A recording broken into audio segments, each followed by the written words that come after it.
보면 내 이름으로 일컫는 내 백성 이렇게 나옵니다. 하나님께서 이스라엘 백성들을 향해서 회개를 촉구하면서 말씀하시기를 내 이름으로 일컫는 내 백성, 하나님에 의해서 부르심을 받은 내 백성이라는 것이죠. 하나님께서 불러주셨다라는 것입니다. 나의 이름으로, 여호와의 이름으로, 하나님의 이름으로 이들을, 이스라엘 백성들을 불러주신 나의 백성이라는 것이죠. 이스라엘 백성들의 정체성을 말하고 있습니다. 열방 중에서, 수많은 나라들 중에서 이스라엘 백성들을 선택하셨고 불러내셨고 하나님의 자녀로 삼으셨고 온 세상 가운데 하나님의 왕되심을, 하나님의 위대하심을 선포하도록 불러주신 나라가 이스라엘이라는 나라였고 이스라엘 백성들이었습니다. 신약의 교회도 마찬가지입니다. 우리들도 마찬가지입니다. 예수님이 우리를 어둠 가운데 불러주셨습니다.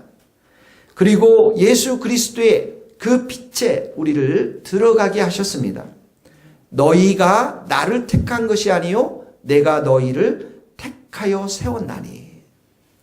하나님께서 여러분들을 택하신 줄 믿습니다. 어두운 데서 불러주셨습니다. 거듭나게 하셨습니다. 하나님의 자녀가 되었습니다. 그리고 머리 대신 예수님께 우리가 다 접붙임을 당하고 그리고 우리는 새 교회라고 하는 교회 공동체를 이루어서 하나님의 은혜와 사랑을 공급받는 주님의 자녀들이 되었습니다. 그래서 우리 삶을 통해서 살아계신 하나님, 사랑이 많으신 하나님, 선하신 하나님, 이 구원의 계획을 온 세상에 알리도록 선교적 존재로, 자녀로 하나님께서 우리를 불러주셨습니다. 자, 여기 보면은 내 이름으로 일컫는 내 백성 이렇게 얘기하면 말씀하시면서 하나님께서 우리 자신과 하나님과의 관계를 잘 설명하고 있습니다. 아주 밀접한 관계가 있다는 것을 가르쳐주고 있어. 나의 백성이라고 말씀했으니까, 나의 자녀라고 말씀하셨으니까. 다시 말하면 잘 보면 우리들의 삶이 어떻게 사느냐에 따라서 하나님 아버지의 영광, 하나님 아버지 이름의 명성이 달려 있다는 것이에요.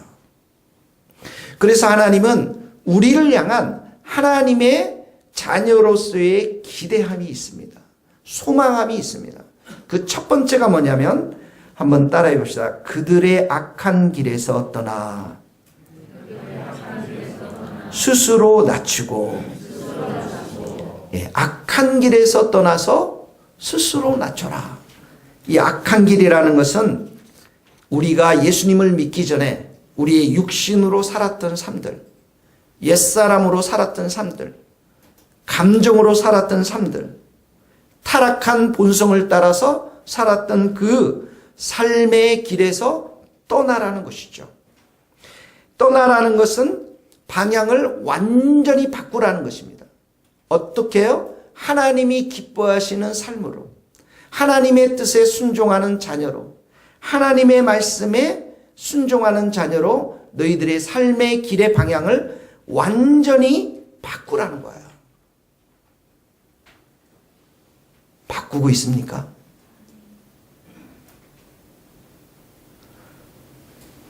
여러분, 세상은 차별하는 곳이 많습니다. 우리 박지희 전도사님을 이렇게 보면 세상 가운데서 직장을 구할 때 이렇게 보니까 거의 다 돼요. 근데 직장도 많이 바꿔요, 이분이. 1년에. 근데 원서를 내서 이렇게 받으면 거의 다 직장에서 환영하고 받아들입니다. 왜 그럴까요? 저분이 그 키가 크잖아요. 성경에 보면 안악자손이거든요. 거인자손이에요. 그래서 기업체들마다 잘 받아줍니다. 차별이 있다라고 제가 얘기할 수는 없지만 세상은 차별이 있는 곳이에요. 우리가 어떤 대학을 나왔느냐? 우리의 외모는 어떠냐? 우리가 가진 것이 무엇이느냐? 근데 교회는 뭐라고 말씀인가? 차별이 없는 것입니다. 차별이 없다고 말씀해. 새 사람을 너희가 입었으니 골로새서 3장에 보면 너희 안에 헬라인이나 유대인이나 야만인이나 종이나 어느 누구도 차별해서는 안 된다라는 거예요. 제가 여러분들께 물어보겠습니다. 여러분 여기서 차별하십니까?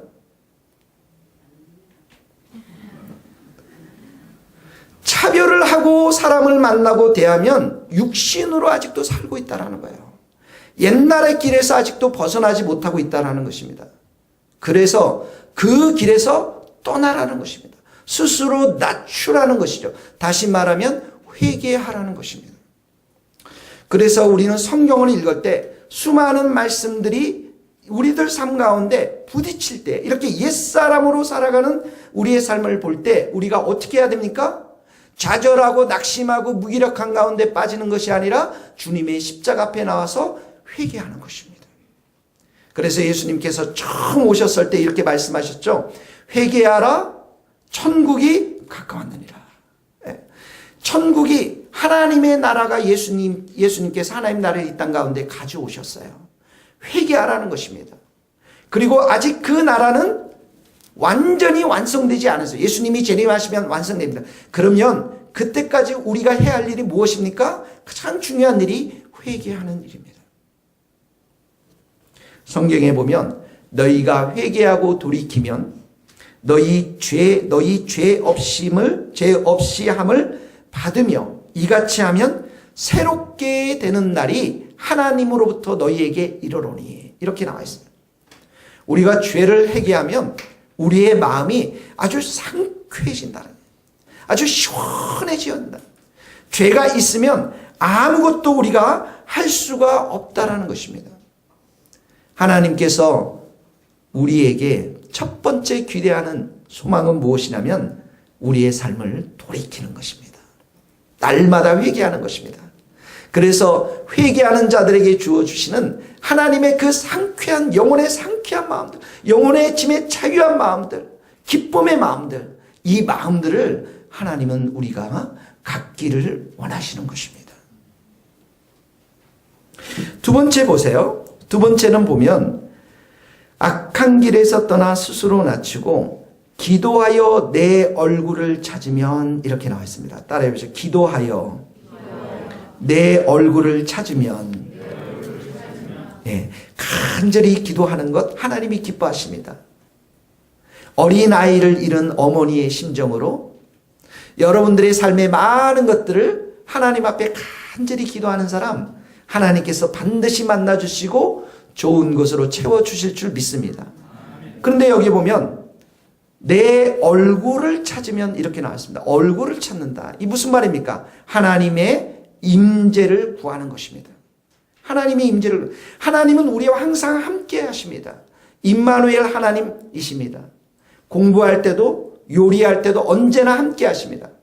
그런데 하나님은 또 특별한 장소에서 특별한 시간 속에서 우리를 만나 주십니다.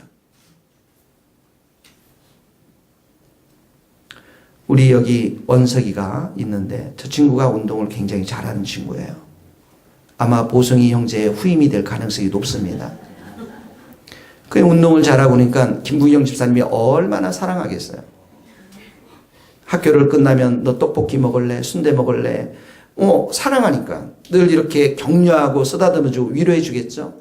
근데 어느 날 김부경 집사님이 원석이를 보니까 너무 잘생긴 거예요. 그래서 업었어요. 업고 뛰면서 여기까지 와서 너무 기뻐서 그날 떡볶이 순대가 아니라 아웃백에서 아주 제일 맛있는 피자도 먹고 치킨도 먹고 막 하는 것이죠.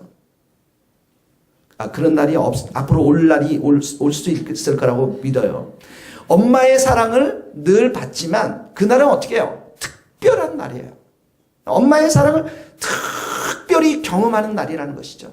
주님께서 우리를 항상 손을 잡고 가지만 어떤 날 때는 주님께서 우리를 업으시고, 업으셔서 우리를 얼마나 사랑하시는지, 얼마나 우리를 기뻐하시는지, 얼마나 우리에게 소망과 희망을 주시는지 하나님께서 우리를 만나주신 때가 있다는 것이, 이게 바로 하나님의 얼굴을 구한다. 하나님의 임재함 가운데 있다. 주님의 임재함을 경험한다. 그런 의미인 것입니다. 여러분, 죽은 교회는 그리스도의 영이 임재하지 않는 곳입니다. 교회가 큰 건물을 가지고 있습니다. 성가대도 아주 많습니다. 헌금도 많이 나옵니다. 그리고 수천만 원, 수억 원짜리 파이프 오르간도 있습니다. 수천의 성도들이 있습니다. 그런데 주님의 임재, 그리스도의 영이 없는 그 교회는 바로 죽은 교회인 것입니다. 주님의 영이 임재한다. 주님의 얼굴이 함께한다. 주님의 임재가 있는 그 교회는 바로 기도로 충만할 때 하나님께서 그리스도의 영으로 우리들 가운데 임재해 있는 것입니다. 그래서 기도가 죽은 성도, 기도가 죽은 목사님, 기도가 죽은 청년, 주님의 임재함을 경험할 수가 없는 것입니다. 교회는 우리가 간절히 기도하고 하나님의 얼굴을 구할 때에 주님의 영이 이 가운데 충만히 임재한 것이 바로 교회의 본질인 것입니다. 주님의 영이 우리 가운데 임할 때에 치유와 회복의 역사가 일어납니다. 주님의 영이 우리 가운데 임할 때 죄로부터 떠나고 마약으로부터 떠나고 술로부터 떠나고 우리의 연약함들이 치유받고 회복되어지는 은혜의 역사가 임하게 되는 것입니다. 주님의 영이 우리 예배 가운데 임할 때에 우리의 마음 가운데는 회개가 일어납니다. 하나님을 향한 찬양하고 싶은 마음들이 일어납니다.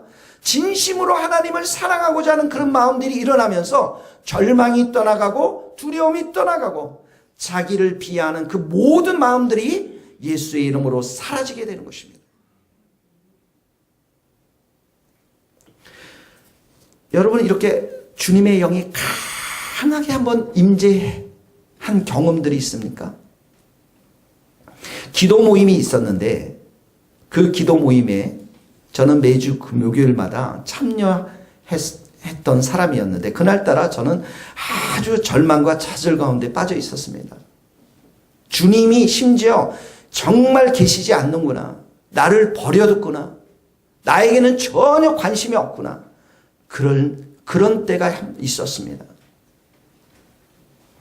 장가도 못 가고 그리고 앞날이 어떻게 될지도 모르겠고 내 성품은 너무나도 교만하고 너무나도 완악하고 수많은 나의 부정적인 걸로 가득 찼을 때 주님 앞에 기도조차도 할 수 없고 찬양조차도 할 수 없는 그런 상황에서 기도의 그 자리에 목요일 날 갔었던 기억이 있습니다.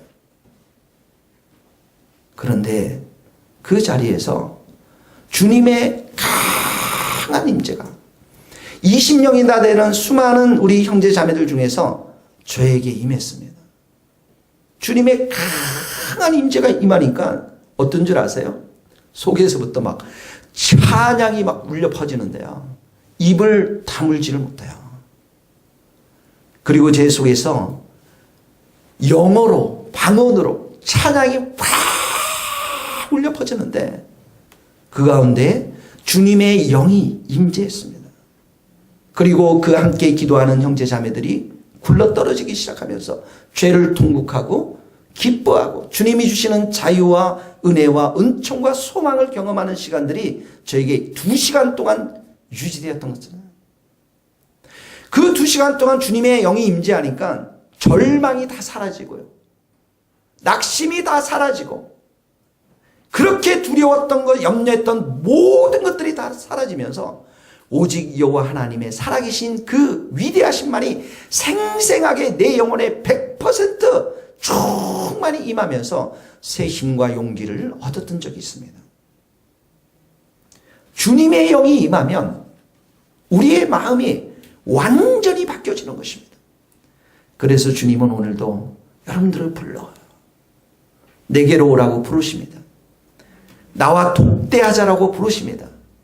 가장 좋은 것으로, 가장 귀한 것으로, 가장 신비한 것으로 우리의 영혼을 만족시켜주기 위해서 주님은 오늘도 여러분들을 한 사람 한 사람 기도의 자리로 여러분들을 불러주십니다. 하나님께서 모세를 불러주셨습니다. 아론도 있었고 아비웃도 있었고 70명의 장로들도 있었지만 그 산 꼭대기에는 모세 한 사람을 하나님께서 초청하십니다. 그리고 40일 동안을 함께 보냈습니다. 산에서 내려올 때 그의 얼굴에는 영광의 광채가 있었습니다. 사람들이 감히 두려워서 모세의 얼굴을 보지 못했다라고 성경은 기록하고 있습니다. 그 하나님 여러분 만나고 싶지 않습니까? 그분이 부어주시는 그 놀라운 주님의 그 임재하신 영광의 임재하심을 경험해 보고 싶지 않습니까, 여러분? 거기 한번 읽어봅시다. 출애굽기 24장 1절입니다. 또 모세에게 여호와의 영광이 시작. 여호와의 영광이 시내산 위에 머무르고 구름이 여섯 동안 산을 기다리더니 일곱째 날에 여호와께서 구름 가운데서 모세를 부르시니 산 위에 여호와의 영광이 이스라엘 자손의 눈에 맹렬한 불같이 보였고 모세는 구름 속에서 들어가서 산 위에 올랐으며 모세가 40일 40야를 산에 있으리라. 모세가 그 산에서 내려올 때에 모세는 자기가 여호와의 말하심으로 말미암아 얼굴 피부에 영광스러운 광채가 나나 깨닫지 못하였더라. 모세의 피부에 얼굴 피부에 광채가 남을 보고 그에게 가까이 하기를 두려워하니라. 자, 모세가 40일 동안 산에 있었습니다. 그리고 그 얼굴이 영광스러운 광채가 있었습니다. 사람들은 모세를 가까이 하기를 두려워하였습니다. 여러분, 성령의 기름 부으심은 바로 하나님과의 대면 속에서 우리가 부음을 받게 되는 것입니다. 하나님 앞에 머물러 있으면서 예수 그리스도와 연합함으로 해서 하나님께서 우리에게 성령의 기름 부으심을 우리에게 허락하시는 것이죠. 부어주시는 겁니다. 그래서 여러분, 하나님은 우리를 지금도 산으로 불러주십니다. 나에게 오라라고 불러주십니다.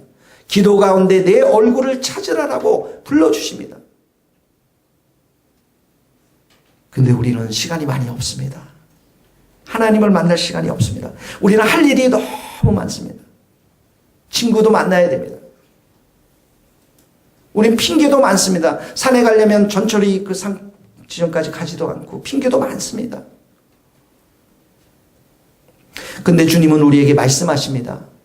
말씀을 통해서 때로는 경고를 하십니다. 너희가 정말 나의 임재 가운데 살지 아니하면 점점점 너희의 영혼이 쇠락해지고 무력한 가운데 빠질 것임을 말씀하십니다. 나의 임재가 떠나면 너희가 은혜를 받을 수도 없고 나의 임재가 떠나면 너희가 세상 가운데 아무것도 할 수 없다는 사실들을 계속해서 우리들에게 경고해 주십니다. 여러분, 교회가 사람을 모으는 것만은 우리의 목표는 아니지 않습니까? 큰 교회가 우리의 목표이지는 않지 않습니까? 그렇다고 우리가 조그만한 교회가 되는 것, 이것도 목표가 되는 건 아니지 않습니까? 우리의 목표는 무엇입니까? 주님의 영이 이 자리에, 이 교회에, 우리 가운데 충만히 임하는 것. 이것이 우리의 목표여야 됩니다. 주님의 얼굴을 구하는 것. 주님의 그 영광스러운 얼굴이 우리 가운데 비춰져서 우리의 썬 뿌리들과 우리의 절망과 눈물과 이 불신앙과 의심과 세상에 물든 이 마음들을 다 깨끗이 씻어주시고 주님의 영광의 얼굴로 가득 채워주면서 이 일이 얼마나 우리의 영혼 가운데 귀한 일인가를 주님은 가르쳐 주기를 원하시는 것입니다. 그래서 주님이 여러분의 집을 방문한다면 가장 보고 싶어하는 곳은 여러분의 골방의 기도실일 것입니다. 하나님께서 우리 목회자와 집사님들, 권사님들, 직분자들을 집을 방문하기를 원하신다면 가장 보고 싶어하는 곳은 무릎 꿇고 기도하는 기도실일 것입니다. 우리 세교회에 왔을 때 하나님께서 가장 보고 싶어하는 것 무엇이겠습니까? 기도하는 성도들일 것입니다. 나는 임마누엘 하나님이란다. 내가 너희와 함께하기를 원한다. 내가 너희를 사랑하고 너희를 치유하고 너희의 죄와 더러움과 엄난함과 세상 가운데 빠져있는 이 무거운 짐들을 다 치유하며 회복하기를 원하는 하나님이란다. 우리에게 말씀하시고 우리와 함께 하기를 원하시는 분이 바로 이 하나님이십니다. 여러분, 하나님은 굉장히 인격적인, 성령님은, 하나님은, 예수님은 우리에게 인격적이신 하나님이십니다. 여러분들 기도 안 한다고 방망이를 들고서 달면서 때리지는 않습니다. 협박하지는 않습니다. 폭력을 행하시는 그런 분은 아닙니다. 그러나 하나님은 우리에게 끊임없이 인격적인 감화로, 감동으로 설득해 가십니다. 내가 피로써 너를 값주고 살아라. 내가 피로써 이 교회를 세웠단다. 내가 너에게 성령의 기름을 부어줘서 내가 너를 사용하고 싶단다. 그런데 너가 점점 기도하지 않고 점점 나의 임재 가운데서 멀어져서 그렇게 살게 된다면, 그렇게 육신으로 산다면 너희들의 삶이 멸망으로 인도함을 받을 수밖에 없다는 사실들을 우리에게 인격적으로, 말씀적으로 끊임없이 말씀해 주시는 것입니다. 같이 한번 읽어보세요. 로마서 8장 13절. 너희가 시작. 너희가 육신대로 살면 반드시 죽을 것이로되 영으로서 몸의 행실을 죽이면 살리라. 무릇 하나님의 영으로 인도함을 받는 사람은 곧 하나님의 아들이라. 육신대로 살면 죽지만 성령으로 살면, 성령의 임재한 가운데, 하나님의 임재한 가운데 살면 우리의 행실들이 죽어가면서 우리가 성령의 인도하심을 받게 된다는 것입니다. 여기 이제 우리 액츠 친구들이 이렇게 와 있지만, 제가 이제 온누리교회 있을 때 우리 액츠가 처음 시작될 때는 각 교회마다 100명, 200명씩 보내줬어요. 그래서 한 목사님께서 어려운 교회, 힘든 교회, 개척교회들 가서 청년들을 살려내라. 청년부를 살려내라. 그래서 제가 알기로는 3군데 정도 이렇게 100명, 200명씩 떼어서 교회를 시험 삼아 이렇게 보냈는데 그게 잘 되지 않았습니다. 잘 되지가 않았어요. 그래서 한 교회는 저쪽에 저쪽 반포 쪽에 있는 한 교회였는데 한 150명, 200명 가까이 우리 청년들이 가서 청년부를 세우고 이렇게 하다가 어려움을 겪고 목사님이 쫓겨나게 되고, 그리고 온누리교회에서 파송한 목사님이신데 쫓겨나게 되고 청년들도 다 뿔뿔이 흩어지게 되었는데, 그런 교회에 제가 마지막으로 가서 한 6개월 동안 봉사를 한 적이 있었습니다. 청년들이 다 떠났어요. 계속 떠납니다. 그리고 남은 청년들은 30명도 안 됐어요. 20명, 30명도 안 돼요. 그리고 어른들 계속 싸움이 일어났습니다. 그래서 결국은 6개월 만에 저도 철수하고 돌아올 수밖에 없었는데, 여러분, 교회는 하나님의 영이 떠나면 끝나는 것입니다. 그리스도의 영이 떠나면, 성령이 떠나면 육신들만 남아있기 때문에 서로 반목하고 분열하고 싸움하는 것이 바로 교회인 것입니다. 하나님의 은혜를 경험할 수가 없는 것입니다. 그런데 그리스도의 영으로 충만한 교회, 성령으로 충만한 교회는 어떻습니까? 죄를 깨닫게 됩니다. 남의 죄가 아니라 나의 죄를 깨닫게 되는 거죠. 내가 문제였구나. 다른 사람이 문제가 아니라, 남편의 문제가 아니라, 아내의 문제가 아니라 나의 문제였구나. 내가 먼저 은혜를 받아야 되는구나. 내가 하나님을 만나야 되는구나. 내가 먼저 하나님의 얼굴을 구해야 되는구나. 마음이 바뀌면서 하나님 앞에 간절히 통곡하며 기도하는 그런 교회인 것입니다. 여러분, 우리는 미국의 뉴욕의 브루클린 타버나클 교회에 우리가 생각하면서 이 교회를 처음에 세울 때 많이 세우게 되었습니다. 그 교회는 마약과 술과 온갖 세상의 밑바닥에 사는 그 동네에 짐 신발람 목사님이 목회를 시작하면서 그 교회가 세워지지 않습니까? 그래서 우리가 그 교회 방문한 분들이 와서, 우리 CD도 있지만 오늘 예배가 끝나면 그 CD를 한번 보십시오. 얼마나 많은 사람들이 하나님께 강력한 찬양과 찬송을 올려드립니까? 그 많은 사람들이 죄로부터 해방되어지고 마귀로부터 해방되어진 그 예수님의 그 성령의 능력을 선포하면서 하나님을 찬양하는데, 이 브로클린 교회는 매주 화요일마다 2,000명이 모여서 하나님을 향해서 기도합니다. 다음 세대를 위해서 기도합니다.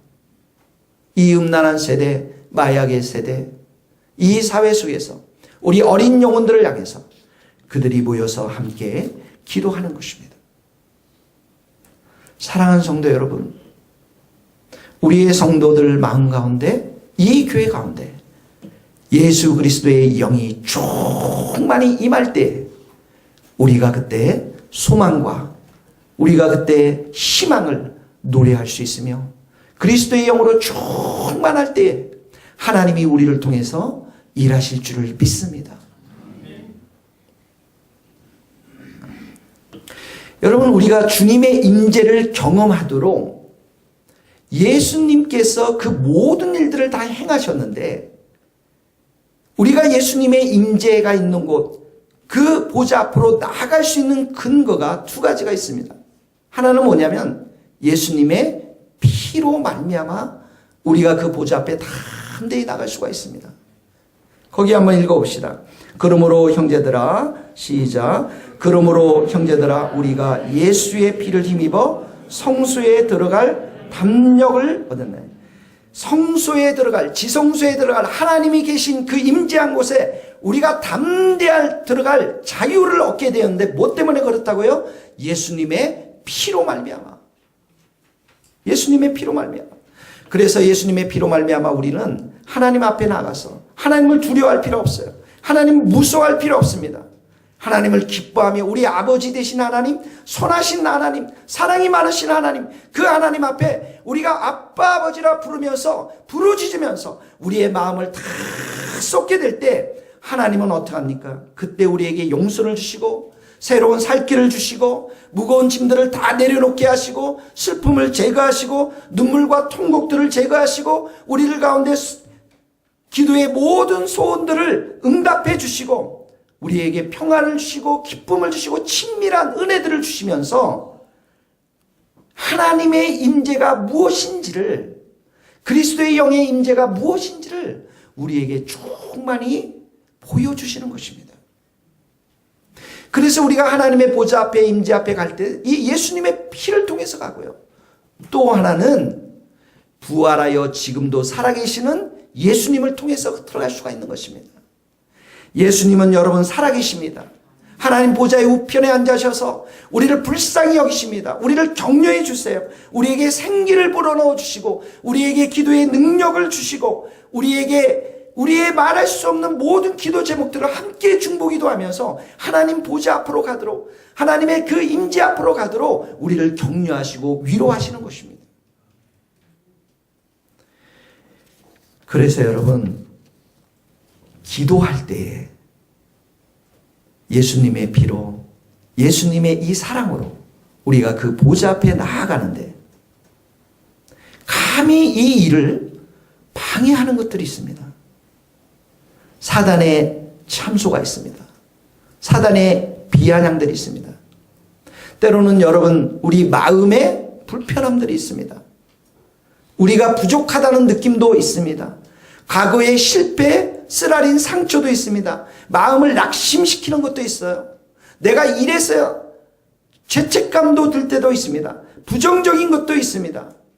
그러나 여러분 기억하십시오. 그때에도 우리가 그 보좌 앞으로 예수님의 피를 덧입어서 예수님의 능력을 덧입어서 보좌 앞으로 가게 되면 하나님은 우리를 받아주시고 은혜를 주시고 충만한 사랑으로 우리를 변화시킬 줄 믿습니다. 예수님의 그 피가 사단의 참소를 다 잠재우게 하고 예수님의 그 사랑이, 예수님의 그 긍휼이, 예수님의 그 온유한 음성이 우리를 그 보좌 앞으로 계속해서 가도록 격려해 주시는 것입니다. 그래서 우리가 힘들고 어려울 때 기도하면 반드시 단식으로 눈물로 기도하지만 그 떠나는 자리에는 소망을 갖게 되고 믿음을 갖게 되고 희망과 기쁨 가운데, 확신 가운데 떠나게 되는 줄로 믿습니다. 사랑하는 성도 여러분, 하나님 우리에게 기대하는 것, 우리가 스스로 낮추어서 회개할 뿐만 아니라 기도하고 하나님의 얼굴을 구하는 것입니다. 그리고 마지막으로 세 번째 보면, 여기 보면 내가 하늘에서 듣고 그들의 죄를 사하고 그들의 땅을 고칠지라 이렇게 나와 있습니다. 따라해 봅시다. 내가 하늘에서 듣고 그들의 죄를 사하고 그들의 땅을 고칠지라. 여러분, 하나님은 듣고 계세요. 이 아무도 없는 교회에 와서 내가 눈물로 기도하지만 세상 사람들은 그 내 마음